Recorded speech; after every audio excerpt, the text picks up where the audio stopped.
মেলায়। তো মেলাতে যাবো আর সত্যি কিনা কিছু কিনে দিবি? ওইরকমই দিবি দরকার। হ্যাঁ মানে জলের বোতল এই তো সামনেই আছে।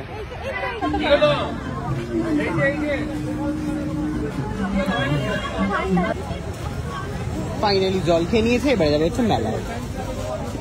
নিবি তুই? এই দেখ ছোট ইয়ে নে, গাড়িতে বসে খেলবি।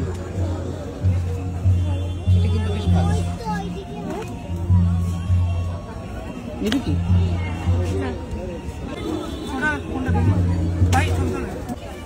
আরো দেখবি ওদিকে, আরো দেখবি। চল দেখ। গেছিস কেন? চারিদিকটা দেখছি আর এসে না এইটুকু মানে জাস্ট এইটুকু টুকটাক জিনিস কিনে আমার অনেক টাকা বেরিয়ে গেল। কাপ নিবি? 10 টাকা 20 টাকা করে নিতে নিতে বেরিয়ে গেল। কাপ নিবি? না কাপ নেব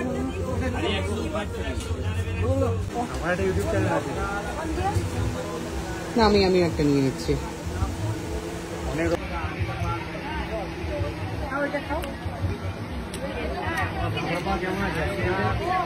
দাদার পা এখন ঠিক আছে। কি রে পড়বি তো এটা? পড়বি তো এটা? আরে বর্ণ পরিচয় তো ভালো পড়াই। আর কিছু নেই। প্রেরণা কিনছে বাটি কড়াই। দেখা কি কিনছিস? নাইস। এটাতেও মুড়ি খাবে, বিকেলবেলা করেও মুড়ি খেতে খুব পছন্দ করে, বা নুডল খাবে। সেটা কদিন খাবে আমি জানি না, যেহেতু ময়দা রয়েছে, বাট মুড়িটা খাবে আমি শিওর। কি বলছিস প্রভু বল? থ্যাংক ইউ বললা, আর আমার কথা রেখেছে, আমাকে আরো 10 টাকা ফেরত দিয়েছে। আমি হচ্ছে দূরে দাঁড়িয়ে আছি, তার কারণ কালকে আমি আর মোটা যখন মেলাতে এসেছিলাম আমরা একটা শাড়ি দেখেছিলাম মায়ের জন্য। শাড়িটা খুব পছন্দ হয়েছে, বাট শাড়িটা কিছুতেই 2500 থেকে কম করছিল না, আর তাই নিতে পারিনি। তো প্রো যারা ছিল, হ্যাঁ তো প্রো যে দরদাম করতে পারে সে হচ্ছে প্রেরণাকে পাঠিয়েছি। প্রেরণা হচ্ছে ফাইনালি শাড়িটার 1700 টাকায় নিয়েছে, আর আমি বাড়িতে গিয়ে দেখাচ্ছি শাড়িটা কেমন দেখতে। ওকে, আর একটা কথা বলতে ভুলে গেছিলাম, এক্ষুনি যেই লোকটা ছবি তুলতে এলো, মানে যেই ভাইটা, সে আমাকে আঙ্কেল বললো যে থ্যাংক ইউ আঙ্কেল, মানে কাকু। ফাইনালি প্রো বার্গেনার হচ্ছে বার্গেন করে শাড়িটা জাস্ট নিয়ে এসেছে, আর আমি এটা এক্সপেক্টই করতে পারছি না যে ফাইনালি। আর তুই তো একটা ভিডিও বানিয়েছিস, তো সেটা এখানে অ্যাটাচ করে দেবো। আর বল কত টাকা নিবি?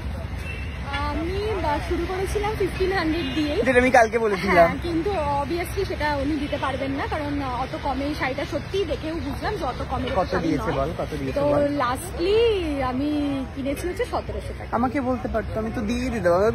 আমাকে কিছুই বললো না, আমি বললাম 1500। না অ্যাকচুয়ালি যেটা হয়েছে, আমার যেটা মনে হয়, ও ছেলে দেখে ওকে বেশি এন্টারটেইন করেনি, আর আমি মেয়ে বলে আমাকে হয়তো ভেবেছে যে আছে শাড়ির ব্যাপার, মেয়ে কিনছে, তো ওকে এন্টারটেইন করেছে। বাট মায়ের জন্য পছন্দ হয়েছে, তো আমাকে নিতেই হতো। তো আমার কালকে এত পছন্দ হয়েছে শাড়িটা, তো আমি হচ্ছে প্রেরণাকে পাঠিয়েছি pro bargainer. Thank you so much. শাড়িটা একদিন পরতে দিতে হবে। একদম ডান। মা পরে নেওয়ার পর তোকে পরতে দিচ্ছি। আচ্ছা, তোমাদের আমার পেজে দিলে আমার তো কাজ। ঠিক আছে, ব্লাউজ পিসটা দেখাও একটু। ঠিক আছে, এই ব্লাউজ পিস পুরো শাড়ি এরকম কাজ। ওকে, আর পেছনটাও দেখো কি সফট। হ্যাঁ ঠিক আছে, ওকে।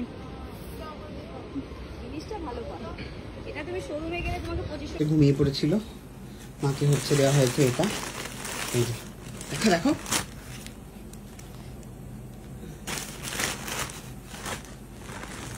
অ্যান্ড আমি প্রত্যেকবার যতবার মেলায় গেছি, মেলা থেকে আমি আমার জন্য, মানে ছোটোবেলা আমার জন্য বায়না করতাম, মা হয়তো ছোটোখাটো কিছু কিনেও দিত। বাট আই ডোন্ট নো, বড় হওয়ার পর যতবার মেলায় গেছি শাড়ির দোকানেই আমার চোখ যায়, আর একটা করে শাড়ি আমার মায়ের জন্যই পছন্দ হয়। আর মাকে ঘুম থেকে উঠিয়ে মেলা থেকে ফিরে এই যে এরকম একটা সারপ্রাইজ দিতে আমার খুব ভাল লাগে।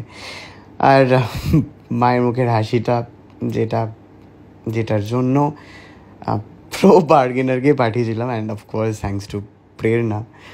মা দেখছে শাড়িটা, মায়ের খুব পছন্দ হয়েছে, বিকজ মায়ের কালো রং খুব পছন্দ, লাল কালোর ওপর এই সমস্ত ধরনের মায়ের শাড়ি খুব পছন্দ। আর শাড়িটা কালকে আমার একবারে পছন্দ হয়েছিল, আর আমি ভেবেছিলাম যে এটা আমাকে নিতেই হবে। সো থ্যাঙ্কস টু প্রেরণা। অ্যান্ড সাথে অফকোর্স মোটাকেও, তার কারণ মোটা যদি কালকে আমাকে মেলায় না নিয়ে যেত, আমার এই শাড়িটা চোখে পড়তো না, আর শাড়িটা যদি চোখে না পড়তো তাহলে আমি নিতেও পারতাম না। অ্যান্ড প্রেরণাকে আমি পেও করে দিয়েছি।